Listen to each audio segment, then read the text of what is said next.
बंधुगण ये एकघेयेमी संसार जीवन हमको भालो नहीं लगता है, इसलिए मैंने আমার বরের সঙ্গে রাত্রেবেলা কত প্ল্যানিং করলাম যে এখানে ওখানে ঘুরতে যাবো, এই কিনবো তা কিনবো। হ্যাঁ বেটা সব কিছু কইলো।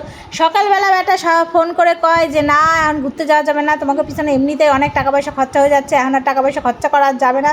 বেটা দিন দিন যা চালাক হয়ে যেতেছে না, কি কব। কাজ বাজ সাইডে আমি পয়সার ব্যাগ নিয়ে দাঁড়ায় রয়েছি, মাছ কিনবো কি রান্না করবো কি না করবো সেরকম কিছুই নাই বাড়িতে, মাছ মাংস। তাই ভাবলাম মাছ নেবো, কখন থেকে দাঁড়িয়ে রয়েছি বেটা আসেই না। রাগ করে ঘরে চলে গেলাম। তবে দেখো আমার মা কত সবজি দিয়ে গেছে, সেই সবজি দিয়ে রান্নাবাড়ি করবো এখন। আর ওই যে ভাত হচ্ছে ওইদিকে, এই ভাতের জন্য যে আমার বর কত কষ্ট করে। যাই হোক, এইদিকে দেখো বৃষ্টি হচ্ছিলো, বৃষ্টি থামতে আমি চলে গেলাম। আমাকে ছাদ বাগানে কত ধরনের ফুল হয়েছে দেখছো তো, এই ফুল দেখা হামকো খুশ আ গায়া। এই ফুল নিয়ে দেখো আমি মাথায় গুজে হাম তো নাচানাচি কাটতা হে।